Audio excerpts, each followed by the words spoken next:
হযরত ইদ্রিস কান্দলবী রাহমাতুল্লাহি আলাইহি একজন বড় মুহাক্কিক ওলির নাম, বড় একজন মুসান্নিফ, তাফসীরে মাআরিফুল কুরআনের দ্বিতীয়বারের মুসান্নিফ ইদ্রিস কান্দলবী রাহমাতুল্লাহি আলাইহি। উনি বলেন, আমি মক্কায় যখন হজের জন্য গেলাম, আমি যাওয়ার পরে দেখি রে বাইতুল্লাহর মধ্যে, বাইতুল্লাহ যাওয়ার পরে আমি দেখি আমার এলাকার একটা গোয়াল চিনেন, গরুর দুগ্ধ দহন করে এগুলা বিক্রি করে। একটা গোয়ালের দিকে তাকায়া দেখে একটা হাজির বেশ ওই গোয়ালে নিয়ে নিল, সুন্দর মাথার মধ্যে বিড়া লাগায়, জুব্বা লাগায়, আবার উপর দিয়ে আবায়া লাগায়, লাল রুমাল লাগায়, ডান হাতের মধ্যে দামি একটা ফ্লাক্স, আর বাম হাতের সন্তানটাকে নিয়ে আমার এলাকার গোয়ালটায় মক্কার হাজিদের গাওয়া খাওয়া, হাতে দামি একটা ফ্লাক্স আর বাম হাতে নিজের সন্তান লইয়া বাইতুল্লাহ হাজিদেরকে মেহমানদারি করে গাওয়া খাওয়ায়। ইদ্রিস কান্দলবী কয়, আমি তো অবাক, আরে করছে কি? এই মেহমানদারি এখনো বাইতুল্লাহ আছে। আল্লাহ যাদেরকে ওমরা করার মতো তৌফিক দিয়েছেন, হজ করার মতো তৌফিক দিয়েছেন, যাওয়ার মতো তৌফিক দিয়েছেন, আপনারা দেখেছেন। যাওয়ার পরে দেখবেন যে ফ্লাক্স নিয়ে ওয়ান টাইমের কিছু একটু পিচ্ছি নিয়ে এরপর বলবো, ইয়া আল্লাহ হাজ্জি গাহওয়া গাহওয়া গাহওয়া, ইয়া আল্লাহ হাজ্জি শাই জানজাবি, আদার চা অথবা গাহওয়া। এদের গালফের ফেমাস গাহওয়া এবং তামার, এগুলো হচ্ছে এদের ফেমাস, এরা খায়। বাইতুল্লাহ হাজিদেরকে মেহমানদারি করায়। তো ইদ্রিস কান্দলবী কয়, কি রে গোয়াল কেমনে আইছে? আবার আইছে কি হাজির ভাবসাব লয়া, লাল রুমাল নিয়া, আবার মাথায় বিড়া, বড় জুব্বা পইরা, সঙ্গে ছেলেও আছে, আবার এক হাতে দামি একটা ফ্লাক্স নিয়ে গাওয়া খাওয়ায়। যায় কয়, কি রে তুই এনে কেমনে আইছিস? তুই তো গোয়াল, গরুর দুগ্ধ দহন করে কয় টাকা পাও? তুই তো কোটিপতি না, টাকাওয়ালা না, তুই কেমনে আইছিস?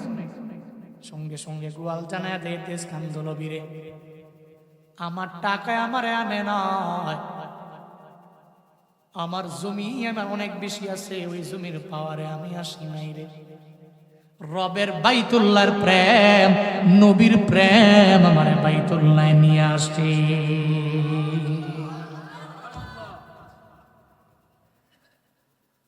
হুব্বে বাইতুল্লাহ মিনাল ঈমান, বাইতুল্লাহর প্রেম অন্তরে রাখিও। বাইতুল্লাহর প্রেম তোমারে বাইতুল্লাহ নিয়ে যাবে রে বাপ, টাকা লাগবে না, কিছু লাগবে না। ইদ্রিস কান্দলবী কয়, আমি অবাক, এই গোয়াল কেমনে আসলা, ঘটনা বলো না। একটু আমার বাড়িতে যাবেন, আমার বাড়ির মধ্যে আপনারে বসায় গাওয়া খাওয়াবো, এরপরে আপনারে বলবো তোমার বাড়িও আছে? বাড়িও আছে। সঙ্গে সঙ্গে যখন ওই বাড়িতে নিয়ে গেল, বাড়ির বারান্দার মধ্যে বসা গাহওয়া দেয়, গাহওয়ার চুমুক দেয়। আর ইদ্রিস কান্দলবী কয়, এবার বলো না, কে তোমার এমনি এখানে আনলো, কেমনে আসলা? তুমি তো গোয়াল মানুষ, তোমার তো টাকা নাই, আবার সন্তানগুলোরে নিয়ে, পরিবার নিয়ে কেমনে বাইতুল্লাহ আসলো? গোয়াল চোখের বাণী ছেড়ে দেয়, ইদ্রিস কান্দলবী সাহেব আপনারা বড় টাকাওয়ালা, আল্লাহ আপনাদের দাম দিছে, সম্মান আল্লাহ আপনারা বাড়ায়া দিল, আপনারা চাইলেই হজ করার জন্য যে কোনো টাইমে আপনারা যেতে পারেন, আমাদের টাকা নাই, আমরা টাকার বলে তো বাইতুল্লাহর মেহমান হতে পারবো না, কিন্তু নবীর প্রেম অন্তরে আছে, বাইতুল্লাহর প্রেমে চোখের বাণী ফালায়া ফালায়া কান্না করতাম। কত রাতের বেলা তাহাজ্জুদের মুসল্লায় বৈশা বৈশা কান্না করেছি রবের দরবার, আল্লাহ গো আমারে কি একটু বাইতুল্লাহ নিবানা, তোমার নবীর রওজার কিনারায় কি আমি অদমেরে তুমি নিবানা। আমি একদিন আমার গরুগুলোকে আমি মাঠের মধ্যে দিয়া আমি যখন বসে রইলাম, আমি তাকায়া দেখি ইদ্রিস কান্দলবী একটা সাফিনাতুল হুজ্জাজের দিকে, একটা হজ করনেওয়ালা হাজিদের একটা কাফেলা যায়। আগের জামানায় তো জাহাজ না, আগের জামানায় তো বিমান নাই, ওই সময় ছিল পানি জাহাজ, ওই পানি জাহাজের মাধ্যমে হজের জন্য হাজিরা যাইতো। সাফিনাতুল হুজ্জাজ, ওই হজের যে জাহাজটা, ওই জাহাজের বরাবর যখন হাজিরা যায়, আমার মনে চিন্তা চলে আসলো, আমার টাকা নাই, আমি জীবনেও কোনোদিন মনে হয় বাইতুল্লাহ যেতে পারবো না, তবে এই হাজিদের সঙ্গে হাঁটলে যদি আমার আল্লাহ আমারে কবুল কইরা নেয়। আমি হাজিদের সঙ্গে হাঁটতে লাগলাম। হাজিদের সঙ্গে যাইতে যাইতে আমি সাফিনাতুল হুজ্জাজের বরাবর গেলাম। এর মানে হাজিদের যে জাহাজ, ওই জাহাজের কিনারায় গিয়া যখন আমি দাঁড়ায় গেলাম, ওখানে যাওয়ার পরে হঠাৎ করে সব হাজিরা এক এক করে যখন ওই জাহাজের মধ্যে উঠে গেল, হাজিদের মাল ওঠানামা করায়, একতলা থেকে দুইতলায় তিনতলা পর্যন্ত মাল নিয়ে যায়। একটা ব্যক্তি মাল নিতে যাইয়া হঠাৎ করে দুইতলা থেকে সিঁড়ি দিয়া পইরা পাটা ভেঙে যায়। আমি দাঁড়ায় রইলাম জাহাজের কিনারায়। একটা পর্যায়ে আমার জাহাজের লোকেরা বলে, তুমি এই মালগুলো উঠাইয়া দিতে পারো না? আমি মনে মনে ভাবলাম, একটু হাজিদের মেহমানদারি করলে মনে হয় আল্লাহ খুশি হয়ে যাবে, অথবা এই হাজিদের মাল যদি আমি উঠাইয়া দেই, একটু কেরিং করে দেই, তাইলে তো মনে হয় আমার আল্লাহ আমার প্রতি রাজি হয়ে যাবে। ইদ্রিস কান্দলবীরে বলেন, আমি এটা বলার পরে দেরি করলাম না, আমি জাহাজের মধ্যে উঠলাম। সঙ্গে সঙ্গে ওই জাহাজের মধ্যে আমি মাল উঠাইতে লাগলাম। একতলা থেকে দোতলা, দোতলা থেকে তিনতলা পর্যন্ত হাজিদের আমি সাহায্য করতে লাগলাম। একটা পর্যায়ে জাহাজ যখন ছেড়ে দিবে ভাব, এমন একটা হালত যখন হয়ে গেল, আমি বললাম, তোমরা আমারে নামায়া দাও। আমার পাসপোর্টও নাই, আমার ভিসাও নাই, আমার টিকিটও নাই, আমি বাইতুল্লাহ যেতে পারবো না, আমারে পুলিশ ধরে ফেলবে। একটা পর্যায়ে এমন হলো, হঠাৎ করে একটা হাজি অসুস্থ হয়ে গেল, আমারে বলল, তুমি আমার সেবা করতে পারবে না। আমি মনে মনে ভাবলাম, অন্তত পক্ষে একটা হাজির সেবা যদি করতে পারি, আমার রব মনে হয় আমার বাইতুল্লাহ হয়তো নিয়ে যাইতে পারে। একটা না একটা উসিলায় আমার রব আমার নবীর রওজার কিনারায় নিয়ে যাইতে পারে। ইদ্রিস কান্দলবীরে বলে, এরপরে আমি ওই হাজির সেবা করার জন্য পাশে দাঁড়ায় গেলাম। আমি হাজির সেবা করতে লাগলাম।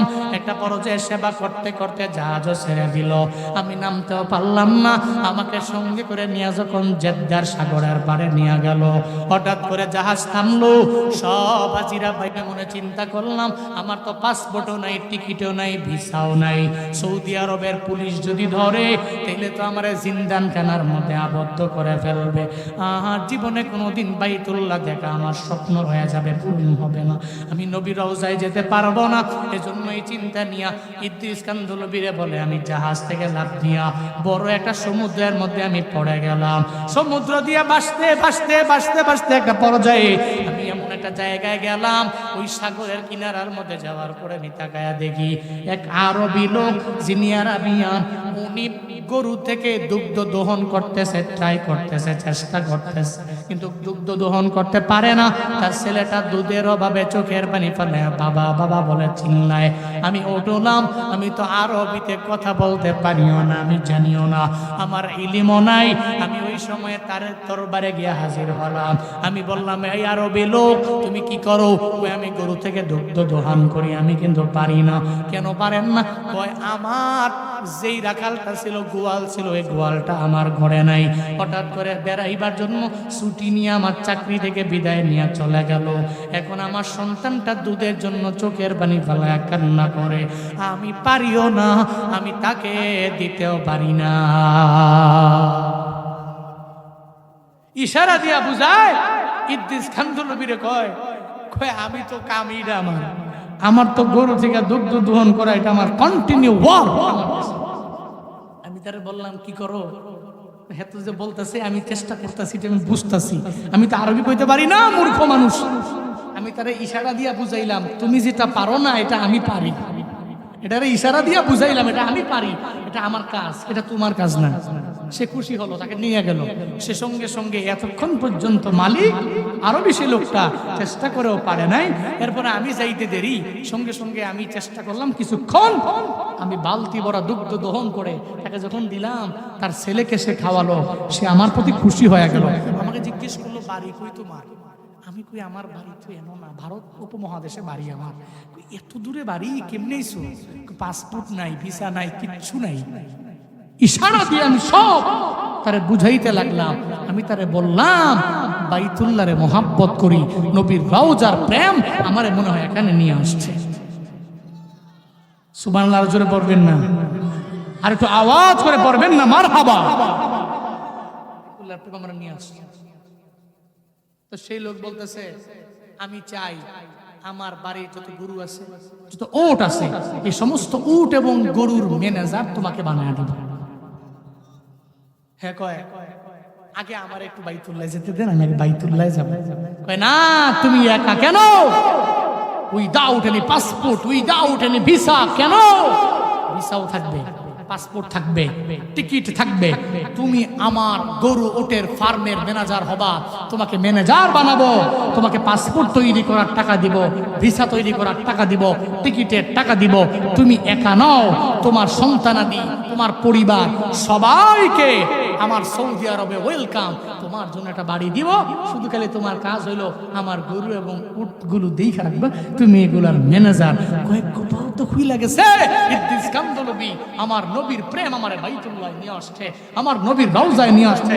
আমি বাড়িতে গেছি, আমার পাঠায় দিছে, আমি পাসপোর্ট বানায়, ভিসা বানায়, টিকিট পিড়া আমার সন্তানগুলো নিয়ে, পরিবার নিয়ে এখানে থাকি। এখন মাঝে মাঝে সময় যখন পাই, আমি কাজের ফাঁকে ফাঁকে বাইতুল্লাহ মেহমানদারকে যে মেহমানদারি করি। সুযোগ পাইলে নবীর রওজায় যাই, এখানে আমার জীবনটা কাটায়া দিব।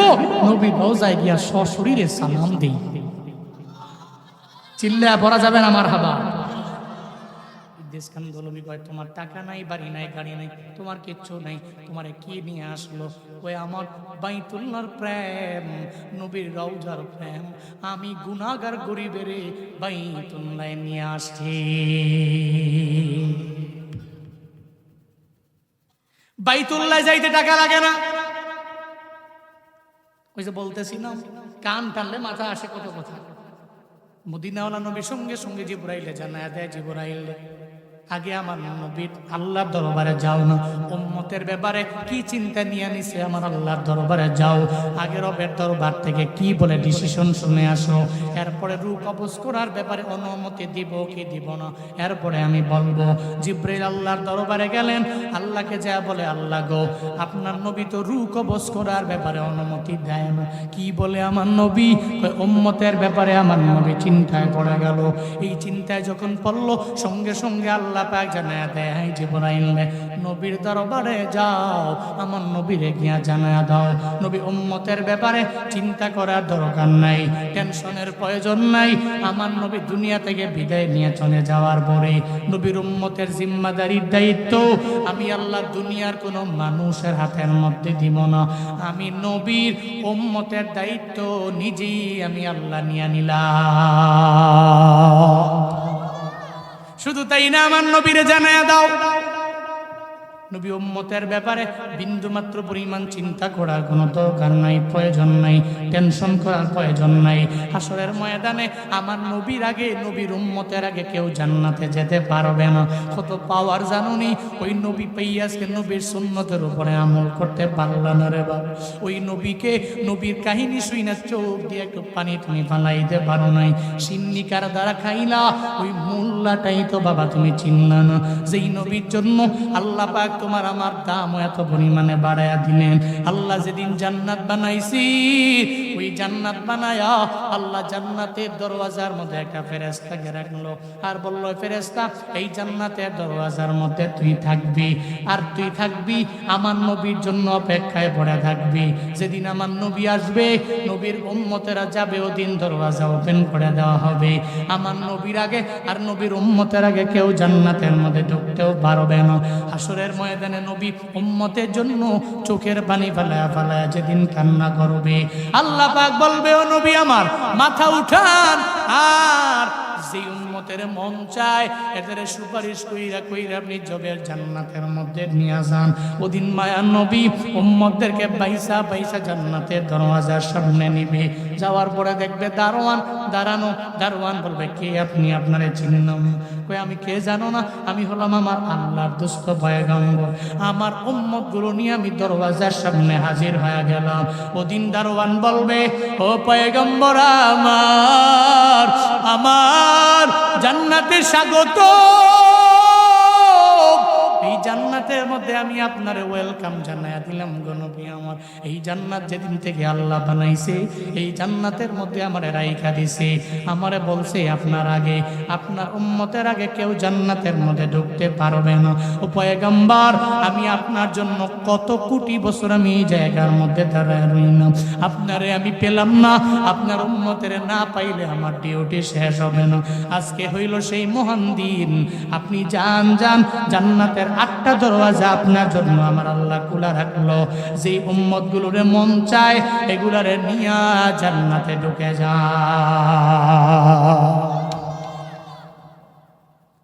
আল্লাহ কয় নবী আমার কি আপনারে দেই নাই, কি দেই নাই? 3টা ছেলে দিলাম, আমি আল্লাহ নিয়ে চলে গেলাম। আপনার দাম আমি আল্লাহ বাড়ায়া দিলাম, আপনার ইজ্জত বাড়ায়া দিলাম, আপনার সম্মানটা আমি মাওলা এত পরিমাণে বাড়ায়া দিলাম। শুধু তাই না রে বাপ, আল্লাহ পাক নবীর দাম, নবীর দোয়া কিভাবে কবুল করে নিছে জানেন? মায়ার নবী রাহমাতুল লিল আলামিন একদিন তাহাজ্জুদের মুসল্লায় বসে বসে রবের দরবারে আবদার জানান, আল্লাহ গো, এই মক্কার 2জন কুখ্যাত কাফের আছে, একজনের নাম আবু জাহাল আর একজনের নাম হলো ওমর। এই 2জনের একজন রে আমার ইসলামের জন্য লাগবে, কালেমার জন্য লাগবে। এটা মায়ার নবী যখন আল্লাহর দরবারে আবদার জানায়, তাহাজ্জুদের মুসল্লার দোয়া আমার মাওলা জীবনে ফিরাইয়া দেয় না। তাহাজ্জুদের মুসল্লার দোয়া আমার রব ফিরাইয়া দেয়। আর যদি ওই জায়গায় নবী দোয়া করে তাহলে তো নূরুন আলা নূর। নবী দোয়া করছে ওই জায়গায়, আল্লাহকে বলছে, আল্লাহ 2জনের একজন রে তুমি কালেমা পড়ে মুসলমান হওয়ার মতো তৌফিক দাও। একজন হচ্ছে ওমর আর একজন হচ্ছে আবু জাহাল। এই 2জনের একজন রে আমার লাগবে। এই জন্য মাঝে মাঝে সব জায়গায় গেলে বলি, তাহাজ্জুদের অভ্যাস করবেন। জীবনে বিপদে পড়লে 2 রাকাত 4 রাকাত 6 রাকাত নামাজ পড়েন, তাহাজ্জুদের মুসল্লায় বসে যান, আল্লাহর দরবারে আবদার জানান, আল্লাহ গো, আমার টাকা নাই, আমার বাড়ি নাই, আমার গাড়ি নাই, আমি গরিব, বিপদে পড়ছি, মুসিবতে পড়ছি।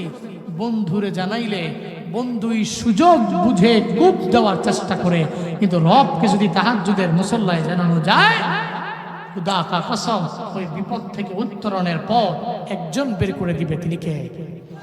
আরো জোরে বলেন না কে? এই জন্য জীবনে উন্নতি সাধন করতে হলে তাহাজ্জুদের নামাজের কোনো বিকল্প। পৃথিবীতে এমন কোন ওলি আছে যে ওলি তাহাজ্জুদের নামাজ ছাড়া ওলি হয়েছে? পৃথিবীতে এমন কোন ওলি নাই। যে সমস্ত ওলিরা তাহাজ্জুদের নামাজ ব্যতি রেখে ওলি হয়েছে, যারা তাহাজ্জুদের নামাজ পড়েছে তারা আল্লাহ ততটা ঘনিষ্ঠ হয়ে গেছে। জোরে পড়বেন না সুবহানাল্লাহ। নবীজি দোয়া করলেন, আল্লাহ হয়তো আবু জাহাল আর না হয় ওমর, এই 2জনের একজন আমি চাই। ওদিকে ওমরে ফারুকে আজম যখন আবু জাহালের সঙ্গে মিটিং এর মধ্যে বসে যায়, আবু জাহাল বলে, ওই মুহাম্মদের দেহ থেকে কে গর্দানটাকে আলাদা কইরা আমার হাতের মধ্যে দিতে পারবা? ওমর তরবারি নিয়ে দাঁড়ায় যায়। ওমর বলে, আমি যাব, আমি পারবো। আমি মুহাম্মদের দেহ থেকে গর্দানটাকে আলাদা কইরা তোমার উপহার দিয়া দিব। জোরে পড়বেন না নাউজুবিল্লাহ। কি দিবা আমারে? কয় 100 উটনি। কত উটনি? 100 উটনি উপহার দেওয়া হবে। হযরত ওমর বলে, আমি তরবারি নিয়ে রওনা হয়ে গেলাম। ওমর তরবারি নিয়ে দৌড়ায় আমার মায়ার নবীর দেহ থেকে গর্দানটাকে আলাদা করে দেওয়ার জন্য। যখন দৌড়ায় যায়, প্রতিমধ্যে যাওয়ার পরে ওমরের বোন ফাতেমা, ওই ফাতেমার কণ্ঠের তিলাওয়াত শুইনা বড় মায়ায় পড়ে গেল। যায় কয়, বোন আমার, কোন কণ্ঠ দিয়া তিলাওয়াত করো, কোন জায়গায় গেলে তিলাওয়াত শোনা যাবে? ওই তিলাওয়াত শুনতে পারবা না যতক্ষণ কালেমা না পড়বা, তিলাওয়াত শুনতে পারবা না। ওই কোন দরবারে যাওয়া লাগবে? ওই আমার মদিনাওয়ালা নবীর দরবারে যাওয়া লাগবে। নবীর দরবারে যদি যাও তাহলে কালেমা পড়ে মুসলমান হইলে কোরআনটারে তুমি শুনতে পারবা। হযরত ওমর বলে, ওই মুহাম্মদের দেহ থেকে গর্দানটাকে আলাদা করার জন্য আমি রেডি হয়ে গেল। কিন্তু এরপরে ফাতেমার কণ্ঠের তিলাওয়াত শুনে আমি বড় ভক্ত হয়ে গেলাম। আমি রওনা হয়ে গেছি। একটা পর্যায়ে যখন দরওয়াজার সামনে বরাবর গেলাম, মায়ার নবীর সামনে, নবী গোপনে গোপনে ওদিনও দাওয়াত দেয়, প্রকাশ্যে দাওয়াত দেয় না। মায়ার নবীর সামনে মাত্র 11 জন সাহাবা সামনে বসে নবীর বয়ান শুনে। 11 জন সাহাবা বসতে পারলো। হযরতে ওমর নাকি তরবারি নিয়ে নবীর দেহ থেকে গর্দানটাকে আলাদা করার জন্য নবীর দরওয়াজার দিকে দৌড়াইয়া আসতেছে। সাহাবায়ে কেরাম বলে, পয়গম্বর, আপনাকে যদি ওমর মেরে ফেলে তাহলে তো আর জীবনে কোনোদিন আমি আপনারা দেখতে পারবো না, আমরা পারবো না। ও নবী, আপনি গোপনে একটা কক্ষের মধ্যে চলে গেলে ওমর আপনারে পাবে না। যখন এভাবে বলতে লাগলো, আমার রাহমাতুল লিল আলামিন জানা দেয়, চিন্তা করিও না, টেনশন করিও না ও সাহাবায়ে কেরামেরা, আমার ওমর আমাকে মনে হয় মারার জন্য আমার দরওয়াজায় আসেন। আমি গত রাতে তাহাজ্জুদের মুসল্লায় দাঁড়ায় রবের দরবারে আমি আবদার জানাইলাম, আল্লাহ গো, আমার হয়তো ওমর লাগবে না হয় আবু জাহালের আমার চাই আমার লাগবে, এই দুইজনের একজনের তুমি কালেমার জন্য কবুল করে নাও। আমার মনে হয় রে, আমার আল্লাহ আমার দোয়াটা ফিরাইয়া দেয় নাই। ও সাহাবায়ে কেরাম, আমার ওমরের জন্য দরওয়াজা ওপেন করে দাও, দরওয়াজা ওপেন করো, ওমরের তরবারি নিয়ে আমার সামনে আসতে দাও। হযরতে ওমর যখন দরওয়াজা ওপেন করা হলো, নবীর সামনে যখন যায় বলে, নবী গো, এই তরবারিটা আমি আপনার নিচে রেখে দিলাম, আপনাকে মারার জন্য আমি চলে আসলাম, কিন্তু নবী গো, তিলাওয়াত শুই না কেন যেন ভক্ত হয়ে গেল। এখন তিলাওয়াত করতে গেলে আমার কালেমা পইরা মুসলমান হওয়া লাগবে, দেরি করা যাবে না, আমারে পড়ায়া দেন লা ইলাহা ইল্লাল্লাহ মুহাম্মাদুর, জিকির করি লা ইলাহা ইল্লাল্লাহ, সবাই লা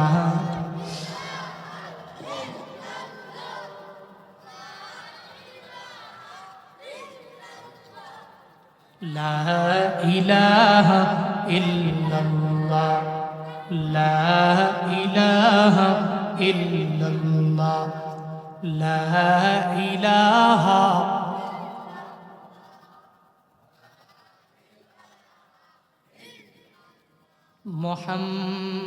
মুহাম্মাদুর রাসূলুল্লাহ।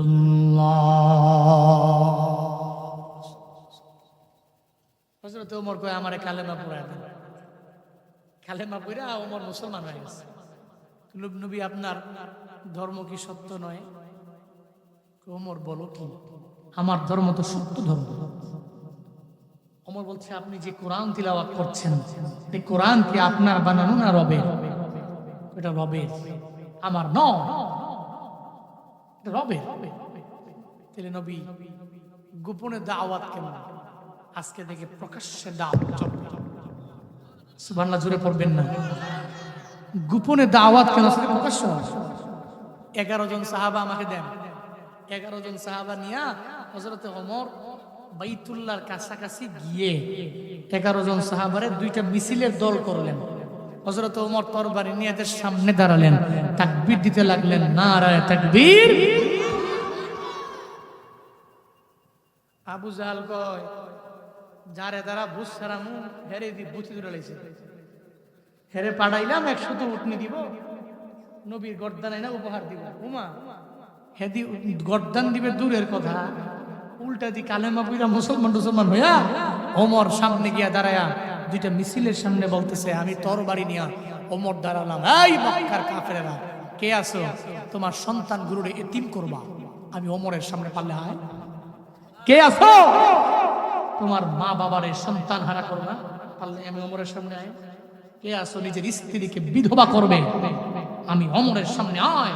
আজকে যে আসবা, তোমার স্ত্রীকে বিধবা করব, তোমার সন্তানগুলোকে এতিম বানাবো, তোমার আব্বা আম্মাকে সন্তান হারা করব, আমি ওমরের সামনে আসবা, দেহ থেকে গর্দানটাকে আলাদা করতে আমি ওমর দেরি করব না। চিল্লে কি একবার পড়া যাবে আল্লাহু আকবার?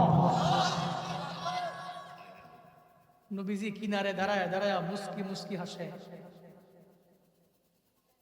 আল্লাহ কয়, নবী গো, 3টা ছেলে দিলাম, মিয়া চইলা গেলাম, চিন্তা কইরেন না, আমি রব আপনারে কাউসার দিয়া দিলাম। 3টা ছেলে দিলাম, নিলাম, কি হইছে? কাউসার তো দিয়া দিলাম। কাউসার, দ্যাট মিন্স আমি আপনার সম্মান মর্যাদা, আপনার দোয়া যেখানে যা করলেন সব কবুল করে নিলাম। এমনকি দুনিয়াতে এমন কোন নবী নাই যেই নবীরে আমি আল্লাহ মেরাজে নিয়ে গেলাম। হযরতে মূসা নবী আল্লাহর সাথে কথা বলে কম না বেশি? কথা কয় না কেন? কম না বেশি? এত কথা কয়। একদিন আল্লাহর জিজ্ঞেস করে, আপনি কি ঘুমান না? কি কয়? কই এত বড় আসমান, এত বড় জমিন, এগুলো সব দেখভাল করেন, ঘুমান না? আমার বনি ইসরাইল একটা সম্প্রদায়, ইধারে টাকা দিতে গিয়ে আমি মুসা শেষ, মেষ চড়াই দিনে রাতে ঘুমাই, আপনি ঘুমান না? আল্লাহ কয় কি প্রশ্ন তুমি আমারে করো মুসা, আমি ঘুমাই না? উত্তর এমনি দিব না, যাও তোর সিনাই পর্বত থেকে নাই মা একটা গ্লাস দিয়া পানি নিয়ে আস। মুসা নবী গ্লাস দিয়া পানি নিয়ে আসছে, পানি আনার পরে কয় আয় মুসা হাতে কি? কয় গ্লাস। গ্লাসের ভিতরে কি? কয় পানি। আল্লাহ কয় এই তন্দ্রা, মুসাকে ধরো। সুবহানাল্লাহ পড়বেন না? মুসা নবী হাতের মধ্যে গ্লাস নিয়ে নিয়ে একটু পরে ঝিমাই, ঝিমাই আছে না, ঝিমাই। আল্লাহ পাকের পরে বলে ও নিদ্রা, মুসারে ধর। তন্দ্রা আগে ধরছে, এরপরে নিদ্রায় ধরলো, সঙ্গে সঙ্গে হযরত মুসা নবী হাত থেকে গ্লাসটা পইরা ভেঙ্গে চুরমার হয়ে যায়। ঘুম থেকে লাফ দিয়া জায়গা, মনে হয় নিজের অপরাধী মনে হয়, হায়রে শরম পায়া গেলাম। একটা গ্লাস আল্লাহ দিলেন, ঘুমের কারণে এই গ্লাসটা পরে ভেঙ্গে চুরমার হয়ে গেল। আল্লাহ পাক ডেকে বলে আরে মুসা, সাধারণ একটা গ্লাস তুমি রাখতে পারলা না, তন্দ্রার কারণে নিদ্রার কারণে ভেঙ্গে পড়ে চুরমার হয়ে গেল। আমি আল্লাহ এত বড় আসমান বানাইলাম, জমিন বানাইলাম, সব আমি আল্লাহ বানাইলাম।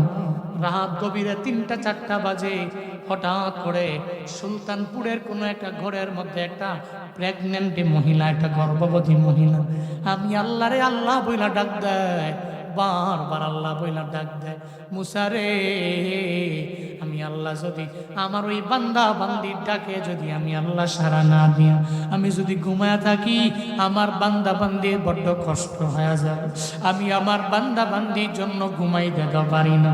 24 ঘন্টা আমার তন্দ্রায়ও ধরে না, নিদেরায়ও ধরে না। Neither drowsiness overtakes him nor sleep. লা তাখুযুহু সিনাতুন ওয়ালা নাওম। তিনি তো এমন রব, তাকে সিনাও ধরে না, নাওমও ধরে না, তন্দ্রাও ধরে না, ড্রজিনেস ধরে না, স্লিপিং মুড তার নাই। চিল্লায়া পড়া যাবে না আল্লাহু আকবার। মুসা নবী আল্লাহরে কয় কত কথা তোমার লগে কইলাম, তোমারে তো দেখি নাই, তোমার দিদার দাও। আল্লাহ কয় মুসা ইম্পসিবল, কথা বলো তবে রবকে দেখতে পারবে না। মুসা নবী বারবার রিকোয়েস্ট করার পরেও আল্লাহ মুসা নবীরে রবের মুলাকাতে নেননি। যেই বছরে আমার নবী আম্মা জান খাদিজারে হারাইলেন, ওই বছরে চাচা আবু তালেবের হারাইলেন। ওই বছরটা ইতিহাসে আজও লিপিবদ্ধ হয়ে আছে। ওই বছরের নাম হলো আমুল হুজন, আমার নবীর দুঃখের বছর। কিসের বছর? নবীর দুঃখের বছর। আল্লাহ কয় এই জিবরাইল মিকাইল দুইজনের দায়িত্ব দিয়া দিলাম। আমার নবীর মনটা খারাপ, নবীর মন খারাপ আমি সইতে পারি না, দুইজনে যাও না আমার নবীর দরবারে যাও। নবীর দরবারে বুরাক পাঠায়া দিলেন। নবী বলে নাই যে আল্লাহ তোমারে দেখবার চাই, ওই দাউদ এনি রিকোয়েস্ট আমার মাওলা আমার নবীরে মেরাজে নিয়ে যা। আল্লাহ কয় 3টা ছেলে দিলাম, নিয়া চইলা গেলাম, চিন্তা কইরেন না, আমি আল্লাহ আপনারে মেরাজে নিয়ে গেলাম, আমি আল্লাহ আপনারে কাউসার উপহার দিয়া দিলাম। আর কি দিব আপনারে? সূরা দুহা পড়ো। আল্লাহ পাক নবীর জীবনের কথা স্মরণ করে আমার নবীরে জানায় দেয়, আলাম ইয়াজিদিকা ইয়াতীমান ফাআওয়া ووجدك ضالا فهدى ووجدك عائلا فأغنى فأما اليتيم فلا تقهر وأما السائل فلا تنهر وأما بنعمة ربك فحدث। জোরে বলেন আল্লাহু আকবার। আল্লাহ পাক বলেন নবী আমার, আলাম নাজিদিকা ইয়াতীমান ফাআওয়া, আমি কি আপনাকে এতিম পাই নাই? আর এতিম অবস্থা থেকে আমি আল্লাহকে আপনার শেল্টার দেই নাই, আশ্রয় দেই নাই। আপনাকে আমি আল্লাহ পথ হারা পেলাম, আর পথ হারা থেকে আমি আল্লাহ আপনারে পথ দেখা দিলাম।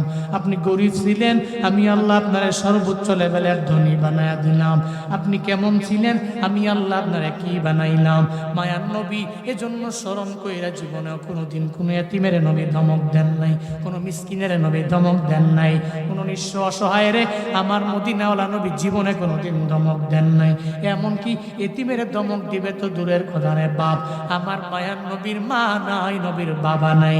ও বান্দারা, এজন্য নবী কদর দিতে জানতো এতিমের, জীবনে কোনোদিন এতিমের ধমক দেন নাই। একদিন হঠাৎ করে খেলার মাঠের কিনারা দিয়ে নবী যায়, যাওয়ার পথে তাকায়া দেখে খেলার মাঠের কিনারায় একটা ছেলের পরনের মধ্যে বস্ত্র নাই, সে খেলাধুলা করতে যায় না, কেন যেন চোখের পানি ফালা ফালা কান্না করে। নবী যায় কয়, ছেলে রে, কেন তুমি খেলার জন্য মাঠের মধ্যে যাও না? কয়, হুজুর গো, আমার মা নাই, আমার বাবা নাই, আমার ঘরও নাই, আমার বাড়িও নেই। আমি খেলার মাঠে গেলে আমার মায়ের কথা, বাবার কথা আমার মনে পড়ে যায়। আমার ঘরও নাই, বাড়িও নাই, এই জন্য আমি চোখের পানি ফালায়া ফালায়া খেলার মাঠে কিনারায় দাঁড়ায় দাঁড়ায় কান্না করি।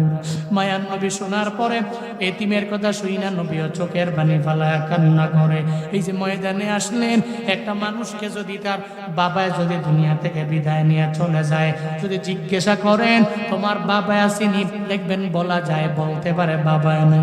কিন্তু একটা ছোট্ট ছেলে, ওই ছেলেকে যদি বলি তোমার মা আসেনি, যদি ও জানে যে ওর মা নাই, দেখবেন চোখের পানি ধরে রাখতে পারে না, মায়ের জন্য চোখের পানি ফেলায় কান্না করে।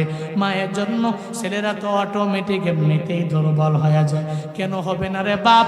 কারণ মায় যেই পরিমাণ সন্তানের জন্য খাটে, দুনিয়ার কেউ এত পরিমাণে খাটে না। মায়ের যেই পরিমাণ খাটে, পৃথিবীর কেউ এই পরিমাণ খাটে না। এজন্য হারাইলে সবাই বুঝে, কবরের পাশে গিয়া দাঁড়ায় কান্দে, মার লেগা, বাবার লেগা কান্দে। হারাইলে বুঝে, থাকতে কদর দিতে পারে না। নবীজি বলেছেন, আমার উম্মতের শেষ জামানায় ও আত আর রজুল জাওজাতাহু ওয়া আক্কা উম্মাহু, এরা এদের বউয়ের কথা শুই না মারে ধমক দিবে। শুনবে কার কথা? বউয়ের কথা। ধমক দিবে কাকে? মাকে। জুনায়েদ আল হাবিবের কথা নাকি নবীজির কথা? নবীজির কথা। তিরমিজি শরীফের 2210 নম্বর হাদিস খুলেন, দেখেন কি বলছেন নবীজি। নবীজি বলছেন, 15টা বৈশিষ্ট্য যখন আসবে, তখন মনে করবা তোমার উপরে বালা আসবে, মুসিবত আসবে, বিপদ আসবে। এই 15টা বৈশিষ্ট্যের ভিতরে, এই বদ দোষগুলোর ভিতরে 2টা দোষ হলো, আমার উম্মতেরা তাদের বউয়ের কথা শুনবে। কিও আমনে করে ছুটি দিছে কেডা? না যাইবো গা, শের যাইবো গা, বই তো না, ডাক পড়ছে, ছুটি দিছি আমি, দোয়া দিয়া দিব, শেষ করে দিব, একটু চলবে না শেষ করবো বলেন? নবীজি বলছেন, ওয়া আত আর রাজুল জাওজাতাহু ওয়া আক্কা উম্মাহু, এরা এদের বউয়ের কথা শুনবে, প্রায়োরিটি দিবে বউকে, মাকে প্রাধান্য কম দিবে। 23 বছর পর্যন্ত ওই মা ভালো লাগে, 23 বছর পর্যন্ত মায়ের আদর ছাড়া চলতে পারে না। করে একটা সুন্দরী রমণী ঘরের মধ্যে আনার পরে এখন মায়েরও ভাল লাগে না, বাবারেও ভাল লাগে না, কেমন জানি হয়ে গেল তোমার। কেন তোমার মায়েরে ভাল লাগে না? কেন তোমার বাবারে ভাল লাগে না? এখন তো বউ আসছে মানে মারে ভুলে যাওয়া লাগবে, কোন ডিকশনারিতে পাই না। তোমার সন্তানাদি পাইয়া বাবারে ভুলে যাওয়া লাগবে, কোন ডিকশনারিতে আছে আমার জানা নাই। তুমি বউকে বউয়ের জায়গায় রাখবা, তোমার মাকে মায়ের জায়গায় রাখো, তোমার বাবারে বাবার জায়গায় রাখো, তোমার শ্বশুরকে শ্বশুরের জায়গায় তুমি রাখো না, শাশুড়িকে শাশুড়ির জায়গার মধ্যে রেখে দাও। সাবধান যুবকেরা, বিয়ে করার পরে মা মারে ভুলা যাওয়া যাবে না, বরং এই মায়ের থেকে দোয়া নিয়ে আগায়া যাও। যদি চাইতে পারো আল্লাহ তোমারে বড় কামিয়াবির লাইনে উঠায়া দিন। আমার মায়ার নবী এতিমেরে কয়, এতিমরে তোর মাও নাই বাবাও নাই, তোর ঘরও নাই বাড়িও নাই, আমিও তো এতিম, আমার মাও নাই আমার বাবাও নাই। ছোটবেলায় খেলার মাঠের কিনারায় গিয়া নবী দাঁড়ায় দাঁড়ায় চোখের পানি ফালায় কান্না করে। নবী খেলতে যায় না, কিনারায় দাঁড়ায় দাঁড়ায় যখন কান্না করে, হঠাৎ করে সন্ধ্যা চলে আসলো। মা আমেনা চিন্তায় পড়ে গেল, কেন আমার মোহাম্মদ আসে না। মা আমেনা চিন্তায় পড়ে, ঘর থেকে যখন বের হয়ে যায়, একটা পর্যায়ে মা আমেনা যাইয়া শিশুদেরকে জিজ্ঞাসা করে, এই শিশুরা মোহাম্মদের দেখছনি? কই মোহাম্মদের নাম জানি না, মোহাম্মদ নাম বলতে কাউরে চিনিও না, তবে দেখছি গো খেলার মাঠের কিনারায় দাঁড়ায় দাঁড়ায় কে যেন চোখের পানি ফেলায় কান্না করি। মা আমেনার বুঝতে আর বাকি নাই,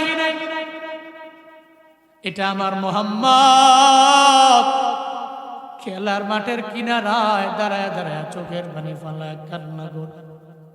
মা আমেনা দৌড়ায় যায়, যা বলে, মোহাম্মদ রে, ও বাবা,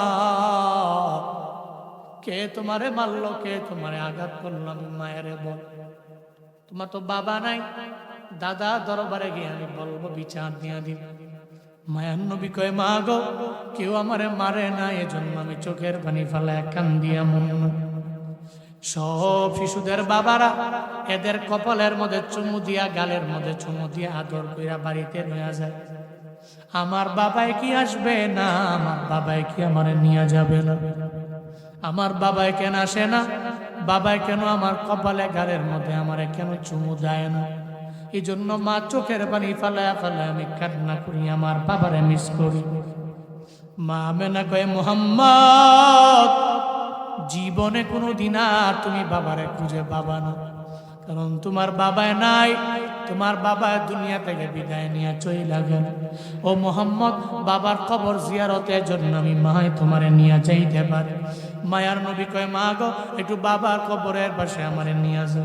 আব্দুল মুত্তালিব থেকে পারমিশন নিলেন, ঘোড়ার মধ্যে উম্মে আয়মান নবীজি মা আমেনা উঠলেন। দৌড়ে যখন বাবার কবরের পাশে যখন চলে গেল, মায়ার নবীর মা কয়, ও মোহাম্মদ, তাকায় দেখ ওই জায়গায় তোমার বাবার কবর। নবী ঘোড়া থেকে লাফ দিয়া নামলেন, বাবার কবরের পাশে গিয়া দাঁড়াইয়া চোখের পানি ফালাইয়া বারবার বারবার বাবার দরবারে আবদার জানায়, ও বাবা গো, আমি সন্তানের জন্য কি বিন্দু মাত্র পরিমাণ তোমার মায়া নেই? আমার গালে কি চুমু দিতে মন চায় না? আমার কপালে কে একটু চুমু খাইবার মন চায় না? আমার মায়ার নবী বাবা বাবা বইলা কান্দে। ওদিকে মা আমেনা কয়, দেরি করা যাবে না, সন্ধ্যা ঘনিয়ে আসলে ভয় পেয়ে যাবে, আমার বাড়িতে যাওয়া লাগবে, একটু চলো না, দেরি করা যাবে না। মা আমেনা শিশু নবীকে নিলেন, ঘোড়ার মধ্যে উঠে যখন রওনা হয়ে গেল, পথিমধ্যে যাওয়ার পরে হঠাৎ করে মা আমেনার পেটের ব্যথা আরম্ভ হয়ে গেল। মা আমেনা কয়, পেটের যেহেতু ব্যথা, মনে হয় ঘোড়া থেকে থামাইয়া নিচে নামলে ভালো হয়ে যাবে। মা আমেনা কয়, উম্মে আয়মান, একটু ঘোড়াটারে থামাও, আমি ঘোড়া থেকে নামলে মনে হয় পেটের ব্যথা ভালো হয়ে যাও। মা আমেনাকে ঘোড়া থেকে নামানো হলো, পেটের ব্যথা বিন্দু থেকে বিন্দু মাত্র পরিমাণ কমে না, ক্ষণে ক্ষণে ক্ষণে ক্ষণে বাড়তে লাগলো। একটা পর্যায়ে কেন যেন মা আমেনা চিন্তায় পড়ে গেলেন, আমার মনে হয় এই পেটের ব্যথা আমার দুনিয়া থেকে বিদায় নিয়ে চলেন যাবো আমি, আমারে নিয়ে যাবে। এই জন্য মা আমেনা কেন যেন মনের মধ্যে চিন্তা চলে আসে, আবার সন্তানের দিকে তাকায়, আবার পেটের ব্যথার যন্ত্রণায় পেটের দিকে তাকায়।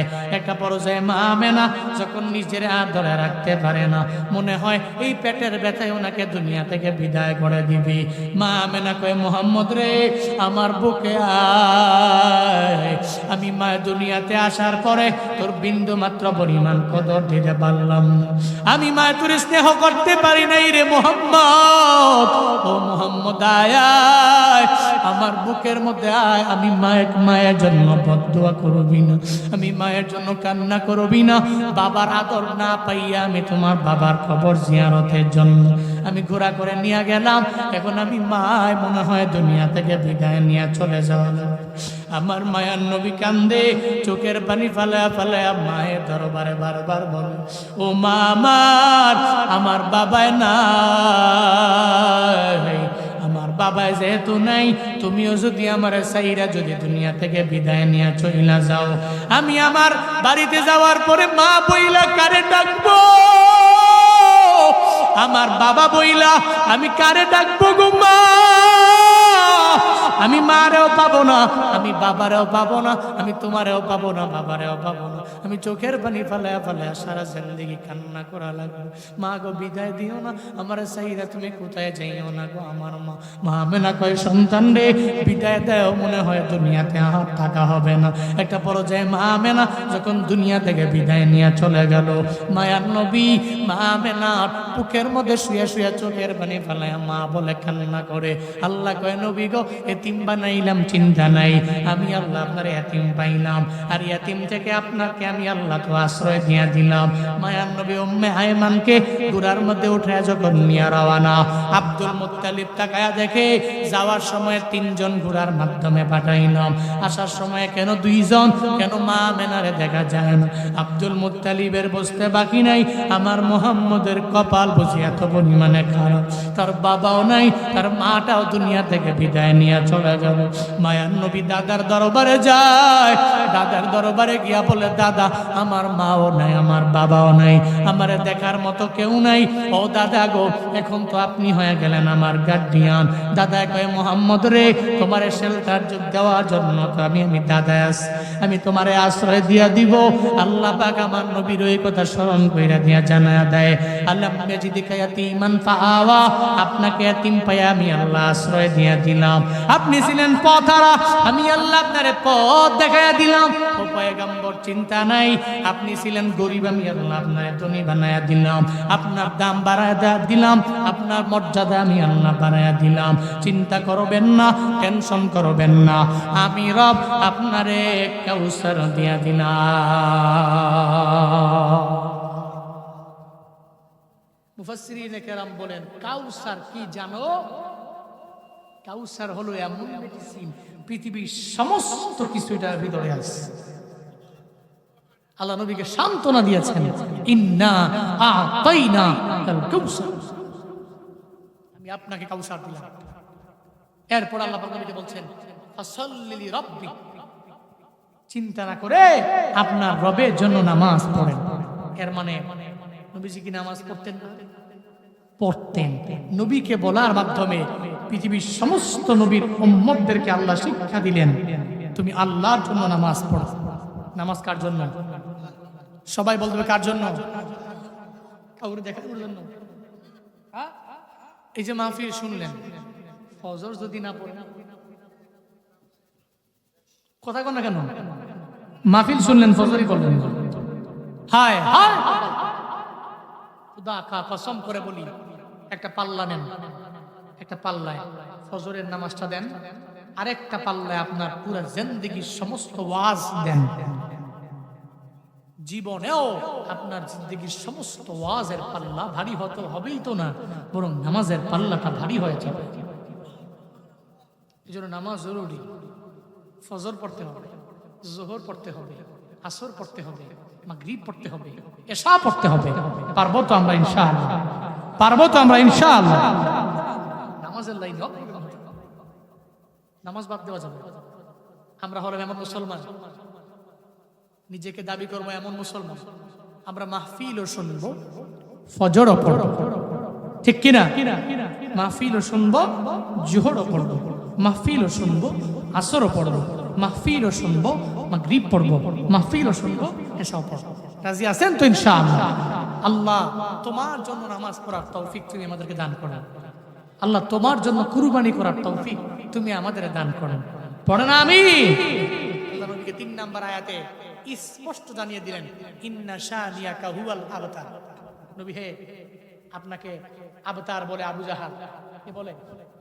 আবতার, দ্যাট মিন্স নিঃসন্তান। আপনাকে নিঃসন্তান বলে গালি দেয় আবু জাহাল, উতবা, সাইবা, ওয়ালিদ ইবনে মুগীরা। আপনাকে কি বলে? আবতার বলে, নিঃসন্তান বলে।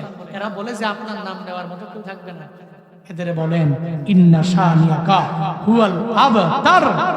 এরা যে বলে নবীর নাম নেওয়ার মতো কেউ থাকবে না, অথচ এতটুকু কি এরা জানে না তাদের নাম নেওয়ার মতো এই পৃথিবীতে কেউ থাকবে?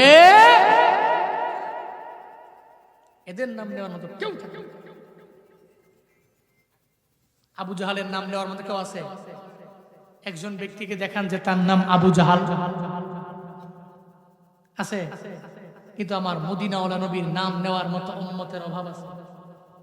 নবীর জন্য চোখের পানি ফেলায় কান্না করার মতো উম্মতের অভাব আছে। আল্লাহ কয়, নবী যদিও আপনার ঔরস জাত, কোন সন্তান আমি আল্লাহ দিয়া রাখলাম না, নিয়ে গেলাম, কিন্তু আপনার কিছু সন্তান আমি রাখবো, যে সন্তানগুলো, যে উম্মতগুলো, যেই সন্তানগুলো কিয়ামত পর্যন্ত আপনার জন্য চোখের পানি ফেলায় কান্না করবে। আবু জাহালের জন্য কেউ কাঁদবে না, উতবার জন্য কেউ কাঁদবে না, সাইবার জন্য কেউ কাঁদবে না, ওয়ালিদ ইবনে মুগীরার জন্য কেউ কাঁদবে না। আপনার জন্য মানুষ পাগল হবে, আপনার বড় আশেক হবে, আপনার দাম বাড়বে, আপনার সম্মান বাড়বে, আপনার মর্যাদা বাড়বে, আপনার সম্মান তো আমি আল্লাহ নিজেই উঁচু করে দিয়েছি। আল্লাহ পাক রব্বুল আলামিন সূরা কাউসার থেকে শিক্ষা, এক নাম্বার, জীবনে চলার পথে নবীর যে সম্মান খেলাফ হয় এমন কোন কথা বলা যাবে? নবীর সুন্নতের উপরে আমল করেন, পারবেন তো? বয়ান শুনতে বড় মজা, কিন্তু সুন্নতের উপরে আমল করতে মনে হয় যে কষ্ট না। বাপ, সুন্নতের উপরে আমল করুন। একটা সুন্নত যদি জিন্দা করতে পারেন, অন্তত পক্ষে একটা সুন্নত জিন্দা করেন, মনে করেন যে আমি একটা সুন্নত করলাম, এটা নবীর সুন্নত, নবী করছে, আমি করছি। হাসরের ময়দানে আমল দিয়া তো ব্যস্ত যাইতো না, যে আমল করি, ফজর পড়লে জোর পড়ছি না, মাগরিব পড়লে এসা পড়ছি, ঠিক কিনা? এমন তো আমাদের অবস্থা। এই পুঁজি দিয়া রবের জান্নাত পর্যন্ত যাওয়া যাবে না। বাপ, রিকোয়েস্ট করি, আবদার করি, আজকে থেকে নিয়ত করেন নবীর একটা সুন্নতের আমল কন্টিনিউ করবেন।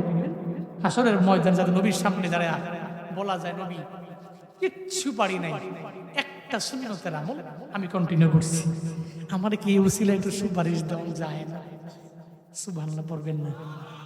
আল্লাহ আমাদের সবাইকে হাসরের ময়দানে নবীর সুপারিশের মাধ্যমে জান্নাতে থাকার, যাওয়ার তৌফিক দান করেন। পড়ে না আমিন। নামাজ পড়বেন কার জন্য? রোজা রাখবেন কার জন্য? দান করবেন কার জন্য? যাকাত দিবেন কার জন্য? কুরবানি করবেন কার জন্য? ইন্না শানিয়াকা হুয়াল আবতার, শিক্ষা নিবেন। যারা হকের উপরে মারা যায় এদের নাম নেওয়ার মতো এই পৃথিবীতে লোকের অভাব নাই, কিন্তু যারা হকের উপরে মারা যায় না, এরা মরণের পরে মানুষ ইন্না লিল্লাহ পড়ে না, আলহামদুলিল্লাহ পড়ে বাজি বল্লম ফুটায়, ঠিক কিনা? এই যে কয়েকদিন আগে ট্রেন গেছে না, ট্রেন পুলিশ একটা মল্লি, ফেসবুকে লেখছে একজন পুলিশ মরে গেছে, সমানে যুবকেরা যায় কমেন্ট করে আলহামদুলিল্লাহ। কি বলে? আলহামদুলিল্লাহ। গত যেই নেতারা ছিল, এই নেতারা মারা গেলে সমানে ফেসবুকে যায় লেখে আলহামদুলিল্লাহ। এমন জীবন যাতে আমার গঠন করতে না হয় যে আমার মরণের পরে মানুষ ইন্না লিল্লাহ না পড়ে আলহামদুলিল্লাহ পড়ে, এমন জীবন যাতে গঠন না করি সে চেষ্টা করব। মনে রাখবেন, পৃথিবীর ইতিহাসে হকের ওপর যার মরণ হয়েছে তার নাম নেওয়ার মতো পৃথিবীতে লোকের অভাব পড়ে নাই, কিন্তু বাতিল থেকে যে মারা গেছে তার নামও কেউ নেয় নাই, বরং নাম নিলে সে ফেলাইছে। যেমন গোলাম আহমদ কাদিয়ানী, যে নিজেকে শেষ নবী দাবি করছিল, কয় আমার নবী শেষ নবী না, আমি কাদিয়ানী, তো গোলাম আহমদ তো বড় নবী, তোরা আমার নবী মান। গোলাম আহমদ কাদিয়ানীর নাম এখন যারা নেয় সেফ ফালায় 3 বার, এরপরে নেয়, ঠিক কিনা? এই জন্য বাতিল থেকে যদি মরণ হয়, তোমার মরণের পরে মানুষ তোমার জান্নাতে যাওয়ার জন্য দোয়া করবে না, বরং তোমার মরণের পরে মানুষ তোমার জন্য বদদোয়া করবে। এই জন্য আসুন না, ইন ফিউচার লাইফে কন্টিনিউ মানুষের কাছ থেকে দোয়া পাওয়া যায়, আমার মৃত্যুর পরেও মানুষ ইন্না লিল্লাহ পড়ে, এমন কিছু কাজ সমাজে রেখে করে এরপরে কবরে যায়। আল্লাহ আমাদের সবথেকে সূরাত কাউসার থেকে এই শিক্ষা নিয়ে বাড়িতে যে বাস্তব জীবনে আমল করার মতো তৌফিক দান করেন। পড়ে না আমিন।